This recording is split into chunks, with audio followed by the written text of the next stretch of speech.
देखिए, बिहार का चुनाव होना था और 3 चरण में चुनाव, तीसरा चरण आज संपन्न हुआ 6 बजे शाम को। और 6 बजे के बाद अलग अलग जो चैनल्स पे जो एग्जिट पोल्स हैं उसके बारे में भी विश्लेषण आने लगा।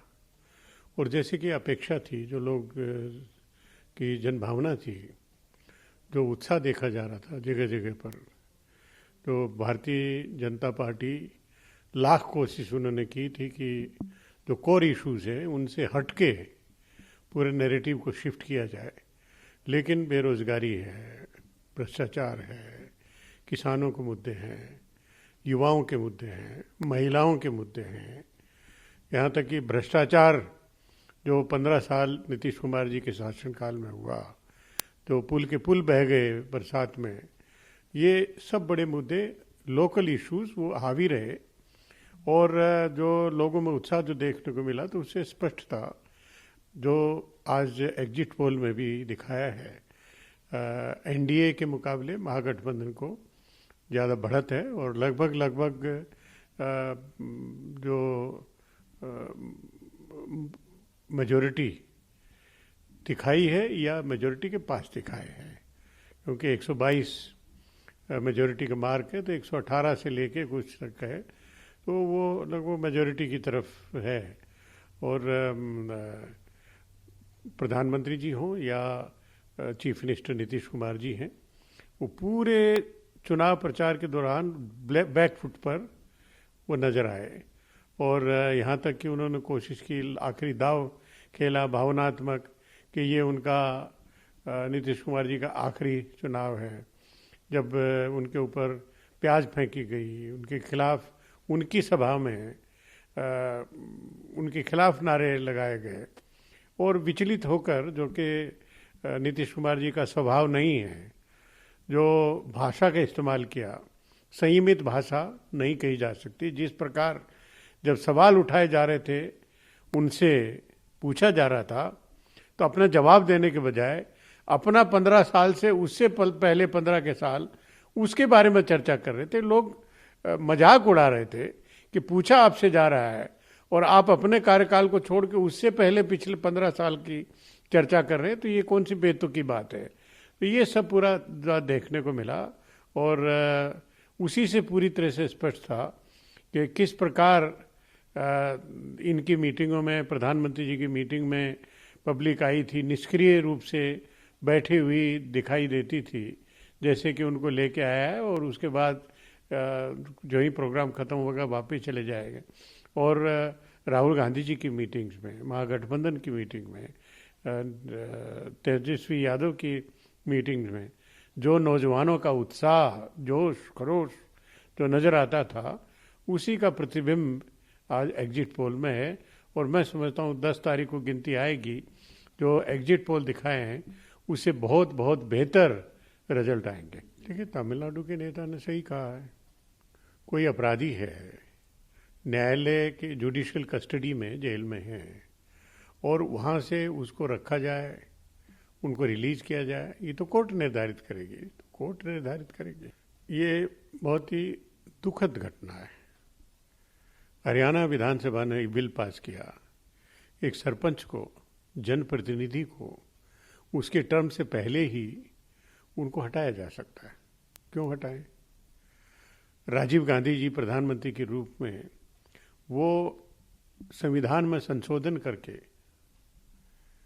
उनको अधिकार देने की बात करते हैं, और भारतीय जनता पार्टी के लोग उन दिए हुए अधिकारों को छीनने का काम करते हैं। ये नहीं होना चाहिए। ये जो हमारा संविधान है, उसमें मेन फोकस कुछ चुनिंदा लोगों के हाथ में सत्ता रहे, ये नहीं है, बल्कि जनता के अंदर पूरी तरह से फैलाव हो सत्ता का, अधिकारों का, वो व्यवस्था की गई है। और उसके तहत पंचायतों का चुनाव की व्यवस्था है, और चुने हुए प्रतिनिधि समय से पहले नहीं हटने चाहिए, किसी भी सूरत में नहीं हटने चाहिए। अगर कोई अनियमितता है तो उनके खिलाफ मुकदमा दर्ज किया जाए, जो भी कुछ किया जाए, लेकिन जो उनके पद से हटाने का कार्रवाई कतई गलत है, असंवैधानिक है, उसको नहीं होना चाहिए। देखिए, उपचुनाव हो रहे हैं मध्य प्रदेश में, और आमतौर से कहा जाता है, नेता अपने भाषणों में भी कहते हैं कि उपचुनाव से सरकार बननी नहीं, बिगड़नी नहीं। लेकिन मध्य प्रदेश का पहला ऐसा चुनाव है, उपचुनाव के माध्यम से सरकार बन भी सकती है, बिगड़ भी सकती है।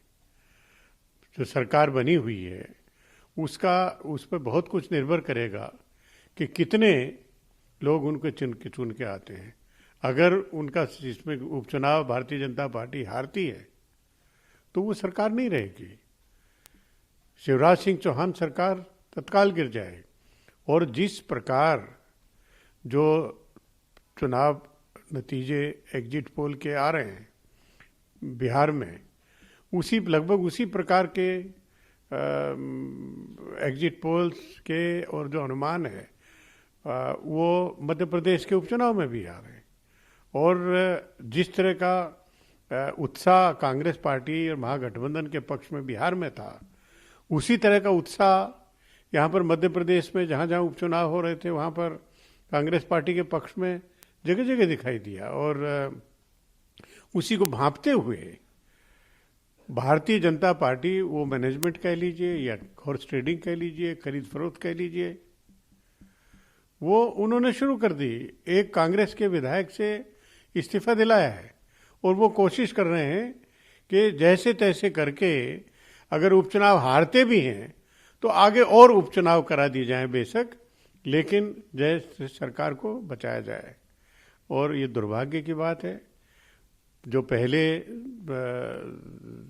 जो विधायकों से इस्तीफा दिलाया था, ये अब कोई सीक्रेट नहीं रहा कि 35-35 करोड़ रुपए, जैसे कि मीडिया में आ रहा है, 35-35 करोड़ रुपए देकर और वो उनको इस्तीफा लिया गया, फिर उनको मंत्री भी बना दिया गया, अब उपचुनाव भी वो लड़ रहे हैं। तो जनता कह रही है कि ये तो वही है जो बिकने वाले हैं, और अब है ये कब फिर बिक जाएंगे इसका क्या भरोसा। क्या पता कि अगले 6 महीने में फिर से उपचुनाव हो जाएं इनके नाते। तो इसलिए जो कैंडिडेट्स हैं उनके खिलाफ हवा है, हवा पूरी तरह से मध्य प्रदेश में। और कोई भी भारतीय जनता पार्टी के जो कि कांग्रेस पार्टी से टूट के गए थे वो जीतने वाले नहीं हैं। और जो भारतीय जनता पार्टी लाख कोशिश कर ले खरीद फरोख्त, जो मैनेजमेंट कह लीजिए, जो चाहे कह लीजिए, जो नाम दे लीजिए, लेकिन ये खुला खेल है भारतीय जनता पार्टी का। जो दिखाई दे रहा है, जो खरीद फरोख्त की जा रही है, उसी का नतीजा है। लेकिन वो कामयाब नहीं हो पाएंगे। और 10 तारीख को नतीजे आने के बाद ये शिवराज सिंह चौहान सरकार नहीं बचेगी मध्य